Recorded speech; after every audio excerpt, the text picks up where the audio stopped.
Shalom Bapak Ibu yang dikasihi oleh Tuhan Yesus. Shalom. Sekali lagi shalom. Kita bersyukur kepada Tuhan kalau pada pagi hari ini Tuhan memberikan kekuatan, kesehatan, bahkan sukacita dalam hidup kita. Karena itu saja kita semuanya untuk bersyukur kepada Tuhan pada pagi hari ini. Sebelum kita menyembah Tuhan, mari kita satu dalam doa. Kami bersyukur Tuhan buat pagi hari ini, kalau Engkau telah menolong setiap kehidupan kami, bahkan Engkau memimpin setiap kehidupan kami ya Bapa. Terima kasih Tuhan, pada hari ini kami siap untuk memuji dan memuliakan nama-Mu. Tuhan berkati setiap kehidupan kami, berkati segala sesuatunya ya Bapa, berkati dan siapkan hati kami untuk memuji dan memuliakan nama-Mu. Terima kasih Tuhan Yesus, hanya di dalam nama Tuhan Yesus kami berdoa dan mengucap syukur. Haleluya, amin. Terima kasih Tuhan, terima kasih ya Bapa. Ini segenap hati kami Tuhan di hadapan-Mu. Yesus, Kau telah memulai segala yang baik dalamku, segala yang baik dalamku. Engkau menjadikanku serupa gambaran-Mu yang berharga di mata-Mu. Yesus, Kau telah memulai karya yang mulia dalamku, karya yang mulia dalamku. Kau berikan hidupmu, Kau berikan hidupmu sebagai ganti dosaku, karena kasih-Mu padaku.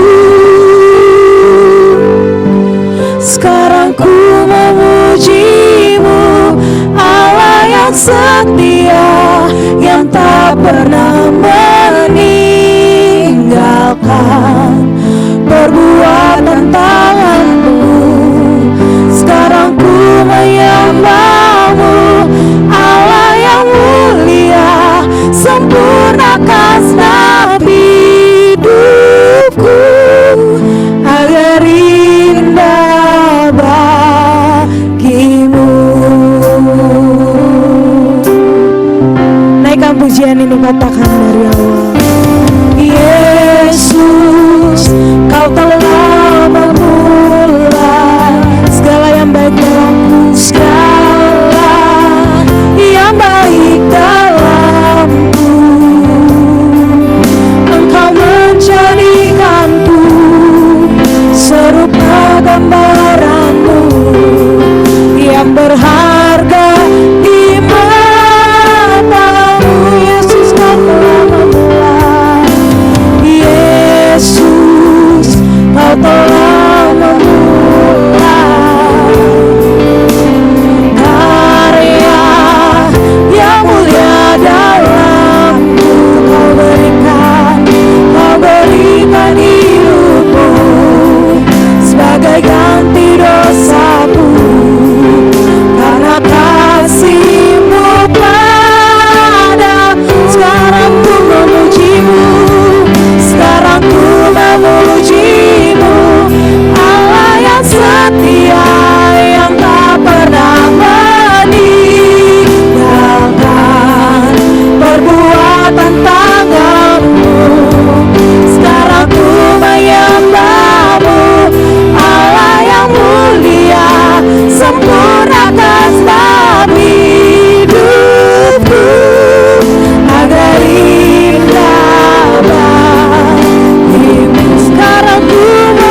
kasih ya Bapa, tak terbatas kasih-Mu Tuhan dalam kehidupan kami. Terima kasih Tuhan, dan biarlah pada hari ini, pada pagi hari ini, kami lebih lagi memuji dan memuliakan nama-Mu. Segala kuasa yang tidak berasal daripada-Mu, yang menggagalkan ibadah kami di hadapan Tuhan, kami satu hati, kami patahkan, kami hancurkan di dalam nama Tuhan Yesus Kristus. Dan kami percaya Tuhan, saat kami menyembah Tuhan, roh Allah terjadi di tempat kami masing-masing. Terima kasih ya Bapa, hanya dalam nama Tuhan Yesus yang siap memuji Tuhan, sama-sama kita katakan amin. Tepuk tangan buat Tuhan Yesus, Tuhan Yesus bagi kita semua. Terima kasih Tuhan. Kita percaya bahwa Tuhan Yesus kita luar biasa dan Dia sungguh benar dalam kehidupan kita. Karena itu kita lebih lagi memuji dan memuliakan namanya. Katakan bahwa Tuhan Yesus kita, Tuhan adalah Tuhan yang benar. Terima kasih ya Bapak. Sambil bertepuk tangan saudara.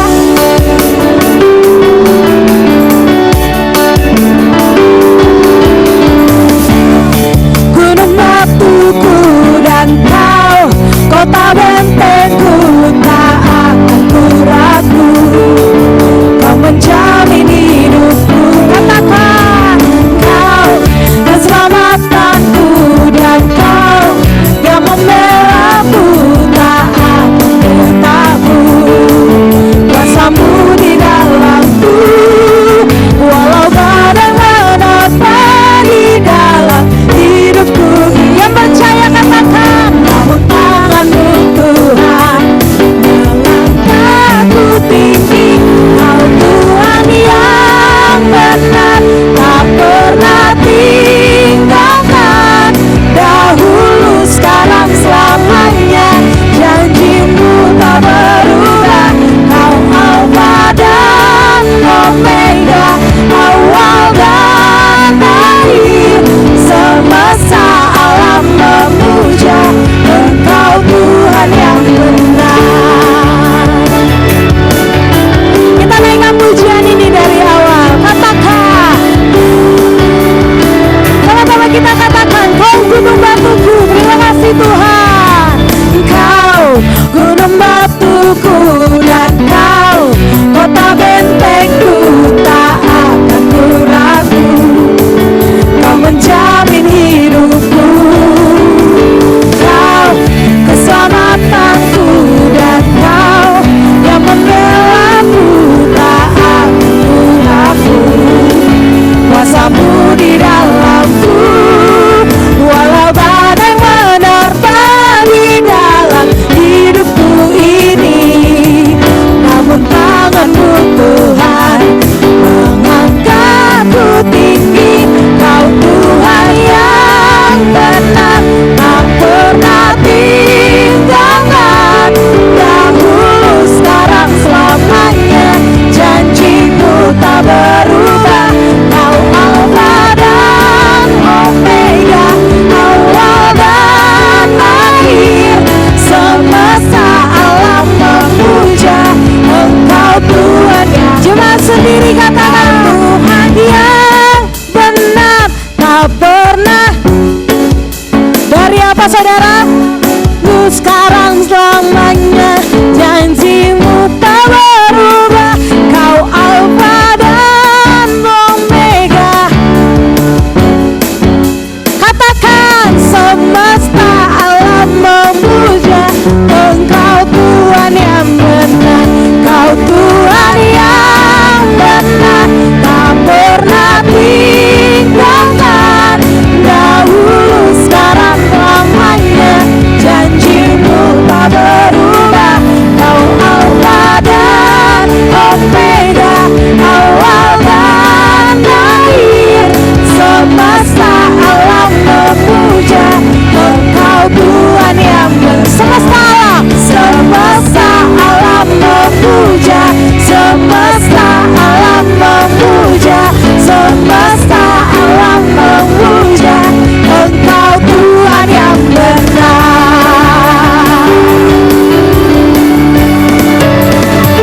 Tepuk tangan buat Tuhan Yesus, Tuhan kita. Haleluya. Tiba saatnya kita akan mendengarkan kebenaran firman Tuhan. Mari kita siapkan hati kita saudara.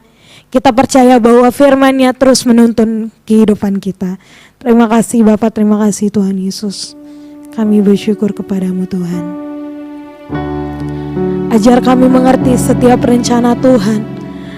Ajar kami Tuhan untuk mengerti segala kehendak-Mu Tuhan dalam kehidupan kami. Terima kasih Bapa, terima kasih Tuhan Yesus.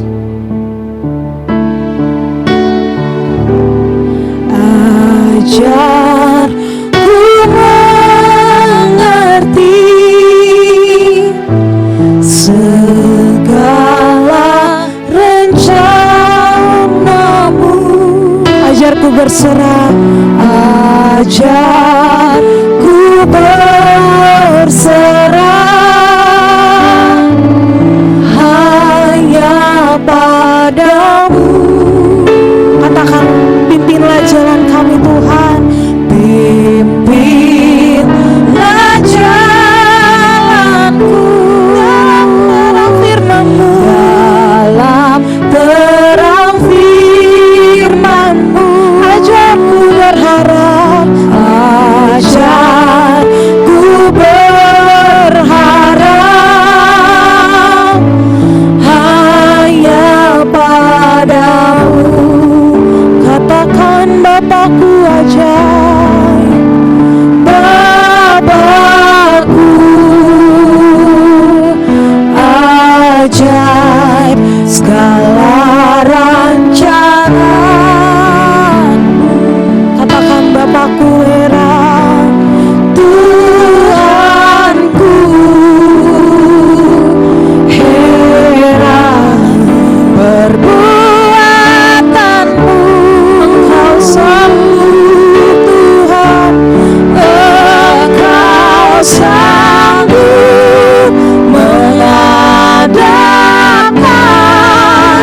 segala yang ku perlukan menurut kehendak-Mu. Terjadilah. Katakan, ajarku mengerti, ajarku mengerti segala rencana-Mu. Ajarku berserah hanya padamu. Pimpinlah jalanku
Shalom.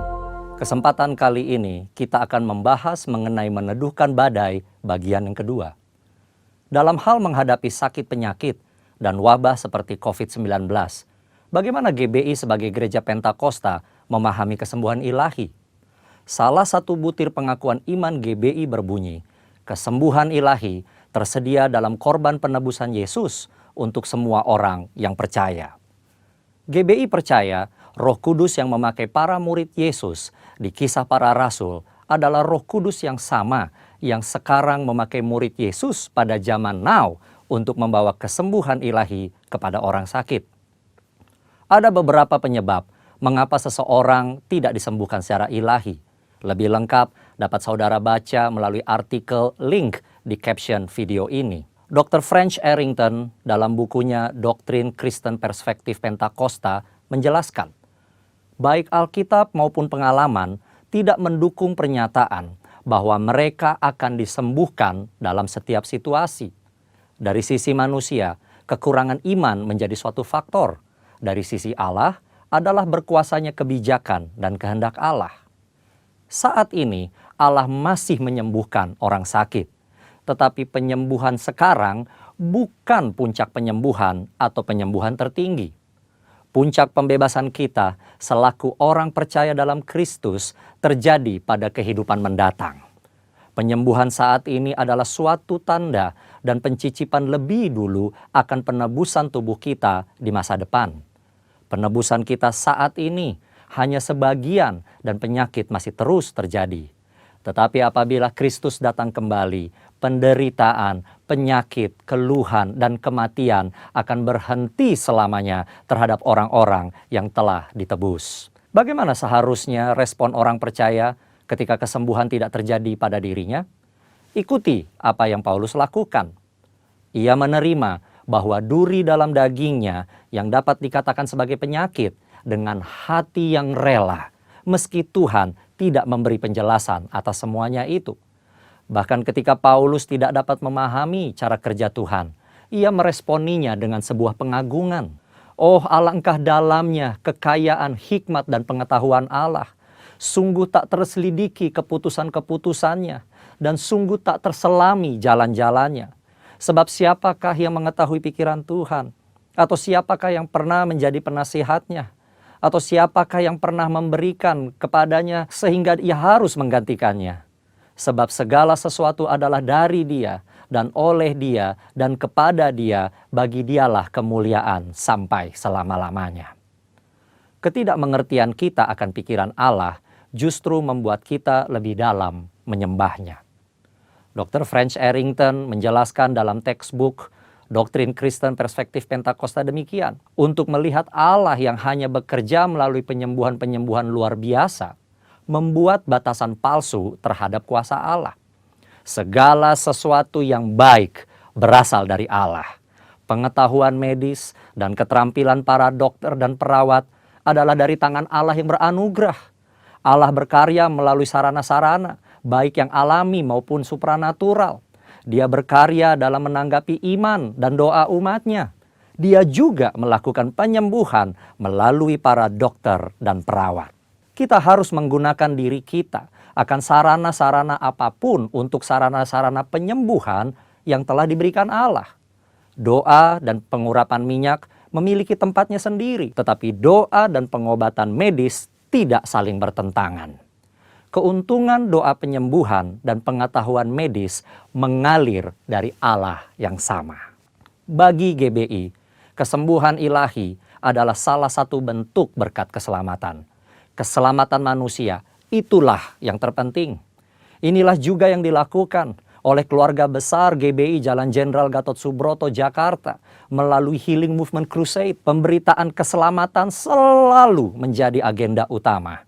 Pelayanan kesembuhan ilahi adalah tanda-tanda yang menyertainya. Gereja digambarkan sebagai tubuh yang memiliki banyak anggota dengan fungsi yang berbeda-beda. Tiap insan gereja dan hamba Tuhan diharapkan memberikan kontribusi bagi masyarakat sesuai karunia masing-masing, khususnya dalam menghadapi wabah seperti COVID-19. Dan yang paling penting, nyatakan kehendak Tuhan agar badai COVID-19 dapat berhenti atau menurun dampaknya. Dalam tuntunan Roh Kudus dan dalam nama Yesus, badai COVID-19 dihardik agar diam, tidak lagi mengakibatkan jatuhnya korban. Kuasa Tuhan akan dinyatakan dan banyak orang akan diselamatkan. Tuhan Yesus memberkati.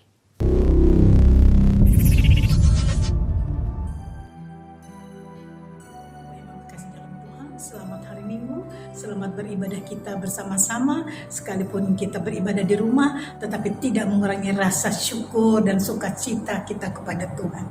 Baik Bapak Ibu yang kasih dalam Tuhan, saya akan membagi firman Tuhan. Satu nats firman Tuhan yang saya ambil dari Mazmur pasal yang ke-20. Sekar ayat 7, sekarang aku tahu bahwa Tuhan memberi kemenangan kepada orang yang diurapinya dan menjawabnya dari surganya yang kudus dengan kemenangan yang gilang gemilang oleh tangan kanannya.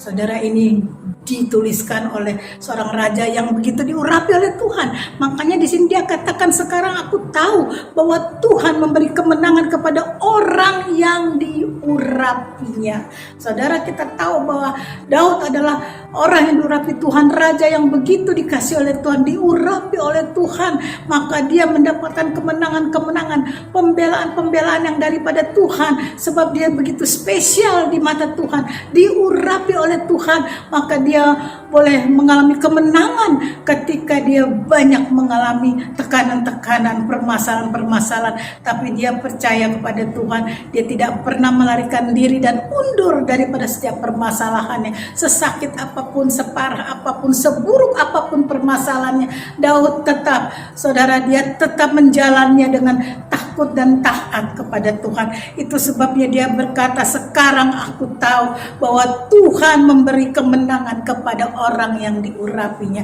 Saya percaya kita adalah orang-orang yang diurapi Tuhan. Saudara, pada pagi hari ini biarlah kita menang di dalam Tuhan. Kita boleh mengalami kemenangan yang daripada Tuhan, oleh tuntunan yang daripada Tuhan, lewat kasih sayang daripada Tuhan, supaya kita dapat mengalami seperti yang Daud alami. Dia mengalami kemenangan karena tuntunan daripada Tuhan. Saudara, dengan cara apakah supaya kita bisa dan layak disebut umat pemenang? Kita boleh mengalami kemenangan seperti Daud. Hal yang pertama, mari kita melihat, mari kita simak, saudara, Matius pasal yang ke-24, saudara. Matius pasal yang ke-24, kita melihat di sini. Matius pasal ke-24 ayat yang ke-13 dan ke-14. Ini adalah jurus kita untuk kita layak disebut umat pemenang. Dan ini adalah salah satu cara supaya kita menang seperti apa yang Daud alami. Kita melihat hal yang pertama, ayat 13 dan 14, Matius 24 ayat 13 dan 14. Tetapi orang yang bertahan sampai pada kesudahannya akan selamat. Ayat 14, dan Injil kerajaan ini akan diberitakan di seluruh dunia menjadi kesaksian bagi semua bangsa. Perhatikan, bukan hanya bangsa Indonesia, tetapi Alkitab berkata bahwa semua bangsa, saudara. Berarti ini adalah mencakup yang luas, saudara, yang cukup sangat luas, karena berbicara di sini dikatakan bagi seluruh bangsa. Sesudah itu barulah tiba kesudahannya. Saudara, ayat 13 berkata orang yang bertahan sampai kesudahannya akan selamat. Hal yang pertama, saudara, bagaimana supaya kita bisa menang seperti Daud, mengalami seperti hal yang Daud alami. Yang pertama, kita bertahan dalam kesesakan, kita bertahan dalam kesusahan. Kita tahu semua bahwa kita semua bangsa seluruh dunia mengalami kesusahan, saudara. Kita melihat lewat media-media, lewat TV, saudara, ya, kita boleh melihat saudara-saudara kita, mereka menangis, menjerit, berseru, saudara, karena mereka kehidupan dalam kesusahan, mereka dalam tekanan, dalam kekurangan, saudara. Tapi biarlah, saudara, saya dan saudara sebagai pengikut ataupun sebagai anak-anak Tuhan, sebagai murid Yesus, hal yang pertama adalah kita bertahan dalam kesusahan kita, saudara. Apapun yang terjadi, dalam pergumulan apapun tetap bertahan supaya kita bisa menikmati janji Tuhan, yaitu keselamatan, saudara. Bertahan, kita tetap kuat di dalam Tuhan, saudara. Jangan pernah meninggalkan permasalahan, karena permasalahan itu tidak akan pernah undur dari kita. Selama kita masih ada di dunia ini, permasalahan itu tetap menjadi milik kita dan harus kita lewati. Yang jadi pertanyaannya, ketika kita menjalin permasalahan kita, apakah kita sendiri?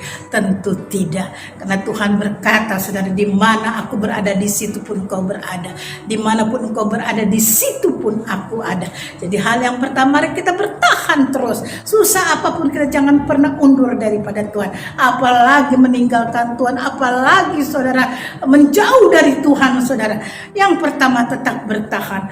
Mari kita melihat hal yang kedua, Matius tetap ayat yang ke-3 dan 4. Matius tetap pasal yang ke-24 ayat 3 dan 4. Firman Tuhan berkata begini, ayat 3. Ketika Yesus duduk di atas bukit Zaitun, datanglah murid-muridnya kepadanya untuk bercakap-cakap sendirian dengan dia.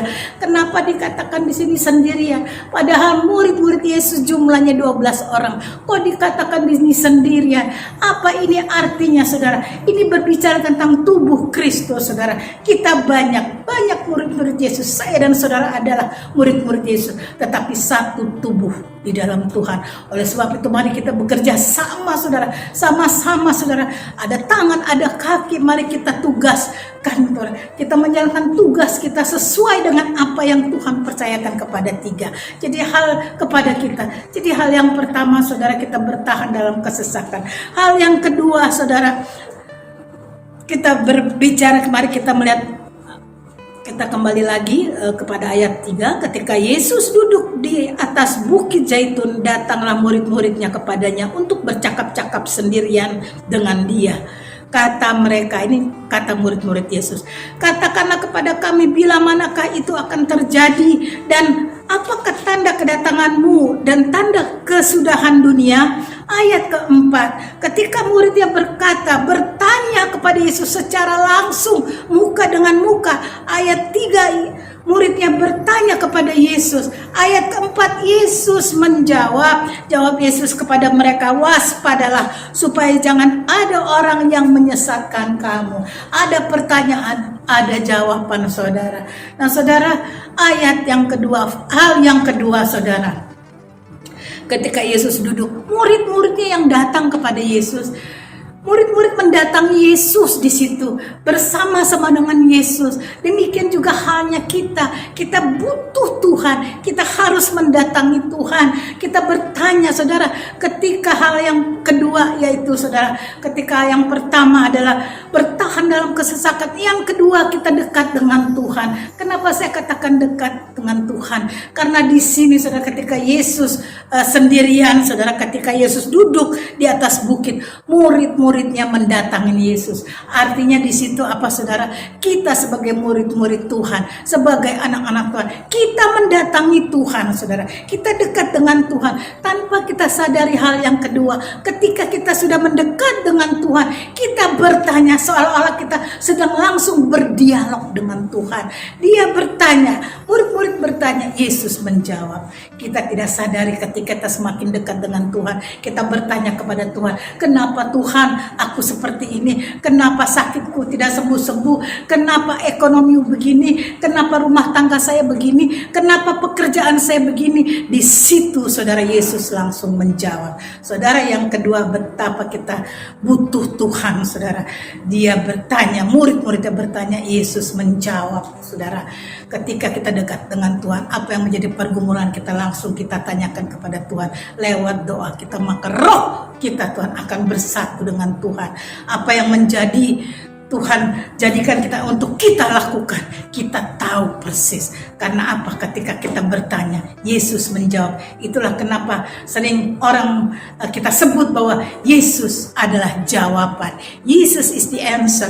Dialah jawaban di dalam segala hidup kita. Dialah jawaban satu-satunya. Saudara tidak akan pernah bisa datang kepada siapapun, apalagi kepada dunia, saudara, karena dunia tidak pernah bisa menjanjikan apa-apa yang pasti, hanya di dalam Tuhan. Ini murid-murid Yesus sendiri, ketika dia bertanya, mereka bertanya kepada Yesus, dan Yesus langsung menjawab. Berarti ketika kita dekat dengan Tuhan, kita bertanya kepada Tuhan lewat doa-doa kita, lewat penyembahan kita, lewat pujian kita, saudara, maka disitulah tanpa kita sadari kita berdialog dengan Tuhan secara langsung. Jadi hal yang kedua adalah mendekat dengan Tuhan. Kita melihat, saudara, apalagi, saudara, supaya kita bisa seperti apa yang Daud katakan, kita menjadi menang di dalam segala pergumulan kita bersorak-sorai, kita menjadi orang yang menang dengan gilang gemilang. Hal yang ketiga, saudara, kita melihat dalam ayat yang ke-6, saudara, kamu akan mendengar, ayat ke-6 ya, Matius, kamu akan mendengar deru perang atau kabar-kabar tentang perang. Saudara, perhatikan, sekarang saja kita sudah sering mendengar, saudara, ya, peperangan antara negara ini dengan negara itu. Pokoknya kita selalu, telinga kita adalah setiap hari mendengar hal-hal yang menakutkan, hal-hal yang tidak mengenakan. Alkitab sudah berkata sebelumnya, kamu akan mendengar deru perang atau kabar-kabar tentang perang. Namun berawas-awaslah, jangan kamu gelisah, sebab sesungguhnya itu harus terjadi, tetapi itu belum kesudahannya. Hal yang ketiga yang Yesus katakan kepada muridnya, dia berpesan dan langsung berkata kepada murid-muridnya, yang ketiga adalah jangan gelisah. Saudara, di dalam setiap permasalahan kita, janganlah kita gelisah, karena orang yang gelisah hidupnya tidak tenang. Orang yang gelisah itu sama juga orang yang saudara, tidak percaya, orang yang bimbang. Alkitab berkata orang yang bimbang, orang yang mendua hati tidak akan pernah mendapatkan apa-apa. Yang ketiga, Yesus langsung berkata kepada murid-muridnya adalah jangan gelisah. Kita tetap tenang, percaya, dan tetap berdoa. Karena apa, saudara? Walaupun kita meraung-raung, kita minta Tuhan tolong, jangan jadikan itu. Tetapi firman Tuhan mengatakan bahwa semuanya itu memang harus terjadi, saudara. Jangan pernah undur daripada Tuhan. Keadaan memang menyakitkan, keadaan memang tidak menguntungkan kita, tetapi jangan terbesit di dalam ingatan kita sekalipun, bahkan sedikit pun, untuk kita meninggalkan Tuhan. Karena iman kita tidak ditentukan oleh kondisi yang ada. Iman kita tidak ditentukan dengan semua hal-hal yang ada di mata kita. Karena Allah kita adalah roh adanya, saudara. Hal yang ketika kita ingat bahwa jangan gelisah, saudara, ingat, pertetapkan hati kita, maka Allah akan menolong kita. Dipastikan, saudara, sebagaimana ketika Tuhan menuntun, saudara, umat Israel yang dipimpin oleh Musa, sehingga Musa mengalami, saudara, mujizat di pada saat itu juga, Tuhan. Bagaimana umat Israel bisa keluar dari Mesir, negeri perbudakan. Seperti itulah Yesus menolong saya dan saudara keluar dari permasalahan kita. Asalkan satu hal yang ketiga, kita tidak gelisah. Mari pertetapkan hatimu kepada Tuhan. Jangan pernah kita kecewa dengan Tuhan. Jangan pernah kita undur dari Tuhan. Malah kita berkata kepada Tuhan, Tuhan, kenapa begini, Tuhan? Jangan kau hancurkan hati dan hidupmu oleh karena kondisi yang ada, saudara. Di sini Tuhan sudah mengatakan kepada murid-muridnya, kepada saya dan saudara, jangan gelisah, karena sesungguhnya segala sesuatu yang sekarang ini sedang terjadi, yang saya dan saudara alami, bahkan dunia juga mengalami, Alkitab berkata memang harus terjadi, saudara. Hal ketiga, hal ini, saudara, yang saya ingin bagikan kepada saudara. Ingat, saudara, ketika kita menjadi umat pemenang, umat yang dipilih Tuhan seperti Daud, saudara, itu semua ada hal yang harus kita lewati, ada hal yang harus kita bayar. Walaupun kita bayar bukan dengan uang, dengan materi, tetapi kita bayar dengan kesungguhan hati kita. Mungkin kita bayar dengan tetesan air mata kita, tetapi Alkitab mengatakan, Tuhan, kuatkan dan teguhkanlah hatimu. Hal Hal yang kedua, saudara, jangan mendekat kepada Tuhan. Satu-satunya Tuhan adalah pertolongan kita yang sempurna. Tidak ada yang dapat menolong. Orang tidak dapat menolong kita. Perusahaan di tempat kita bekerja tidak akan pernah bisa menolong kita. Tetapi hanya Tuhan adalah Allah kita yang ya dan amin. Pertolongannya sempurna bagi kita. Oleh sebab itu mari kita pertetapkan hati kita hanya kepada Tuhan, saudara. Kita mendekat kepada Tuhan. Supaya di dalam pendekatan kita kepada Tuhan ada jawaban-jawaban daripada pergumulan kita. Sehingga kita mengerti apa yang harus kita lakukan. Apa yang harus kita perbuat, saudara. Itulah ketika kita dekat dengan Tuhan. Hal yang ketiga, yang terakhir, Tuhan berkata, jangan gelisah. Saudara, apapun yang terjadi, tetap pegang janji Tuhan. Tuhan tidak akan pernah mengingkari janji-janjinya. Dia akan memberikan sesuai dengan apa yang sudah difirmankannya kepada firman Tuhan. Khususnya kepada saya dan saudara, orang-orang yang diurapi oleh Tuhan. Mari kita terus datang kepada Tuhan. Pertetapkan hati kita kepada Tuhan. Mohon belas kasih daripada Tuhan. Supaya kita layak disebut umat pemenang. Demikianlah firman Tuhan. Tuhan Yesus memberkati. Kita sudah mendengarkan firman Tuhan, ketiga hal yang Tuhan sudah pesankan, beritahu secara langsung kepada saya dan saudara-saudara. Mari kita jalankan semua apa yang Tuhan ingin kita lakukan. Puji Tuhan, saudara, kitalah umat pemenang, umat yang Tuhan sudah tentukan, Tuhan, untuk diselamatkan. Haleluya, puji Tuhan, amin. Mari kita berdoa.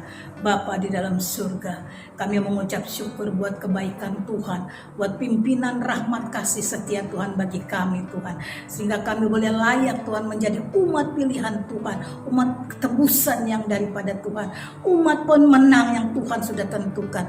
Tiga hal Kau ingatkan bagi kami, Tuhan. Kami percaya, Tuhan, ketika kami melangkah, Tuhan, melakukan apa yang menjadi kehendak Tuhan, maka kami, Tuhan, percaya juga di dalam penyertaan Tuhan kami boleh aman senantiasa. Terima kasih buat kebenaran firman-Mu, Tuhan. Materaikan firman-Mu di dalam kehidupan kami, Bapa. Terima kasih, Bapa, di dalam nama Yesus kami berdoa dan bersyukur. Haleluya. Kita sudah mendengarkan kebenaran firman Tuhan. Tiba saatnya kita akan berdoa syafaat. Mari kita satu dalam doa. Kami bersyukur Tuhan kepadamu kalau kami sudah boleh di akhir ibadah kami, ya Bapa. Terima kasih Tuhan. Kami akan menaikkan setiap doa syafaat kami di hadapan Tuhan. Yang pertama kami berdoa Tuhan bagi Gembala Pusat kami, Bapak Niko Noto Raharjo beserta para staf Gembala. Tuhan, Engkau berkati setiap apapun pelayanan mereka, ya Bapak. Kami percaya Tuhan bahwa Engkau akan terus memakai hamba-Mu untuk menjadi saluran berkat Tuhan bagi para jemaat-Mu, ya Tuhan Yesus. Terima kasih ya Bapak, berkati kesehatannya, berkati keluarganya Bapak, berikan dia sukacita, hikmat dan damai sejahtera yang daripada Tuhan. Terima kasih ya Bapak. Kami mau berdoa Tuhan untuk Gembala Rayon kami, Pak Wiweko ya Bapak, berserta staf pengembalanya. Tuhan, Engkau berkati ya Bapak. Kami percaya Tuhan Engkau pakai hamba-Mu dan berikan hikmat ya Bapak, berikan dia hikmat, damai sejahtera, kekuatan yang baru untuk setiap pelayanan ya Bapak. Tuhan berkati keluarganya, berkati setiap apapun yang dia lakukan Tuhan. Kami mau berdoa juga Tuhan untuk Gembala Jemaat di tempat ini ya Bapak, Pak Rudi Cia berserta Pak Popeng Tuhan. Kiranya Tuhan Engkau berkati mereka ya Bapak, berikan mereka hikmat, kekuatan, kebijaksanaan yang daripada-Mu agar memimpin setiap kami Tuhan, para jemaat-Mu Tuhan di tempat ini. Kami berdoa Tuhan untuk persembahan yang diberikan oleh para jemaat-Mu Tuhan. Kiranya Tuhan Engkau berkati setiap persembahan yang ada ya Bapa, dan kami percaya Tuhan Engkau akan terus memberkati kehidupan kami. Terima kasih Tuhan, kami mau berdoa Tuhan untuk bangsa dan negara kami. Kiranya Tuhan Engkau berkati ya Bapa. Dalam masa pandemi ini kami percaya Tuhan ada rencana Tuhan bagi bangsa kami. Karena itu kami berdoa Tuhan, kami topang doa kami Tuhan untuk Bapak Presiden kami, Bapak Wakil Presiden kami berserta para menterinya ya Bapak. Kiranya Tuhan Engkau berkati, berikan mereka hikmat, kebijaksanaan yang daripada-Mu agar setiap keputusan apapun yang mereka lakukan ya Bapak itu seturut dengan kehendak Tuhan. Terima kasih ya Bapak. Dan inilah setiap doa kami sebelum kami menerima berkat Tuhan. Kami percaya Tuhan Engkau akan memberkati kami. Terima kasih Tuhan. Kiranya Engkau memberkati aku berlimpah-limpah dan memperluas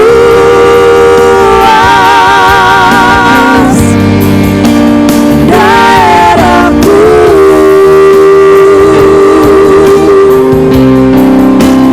Dan kiranya tanganmu menyertai aku dan melindungi aku daripada malapetaka, sehingga kesakitan tidak menimpa aku, sehingga kesakitan tidak menimpa aku, sehingga kesakitan tidak menimpa aku.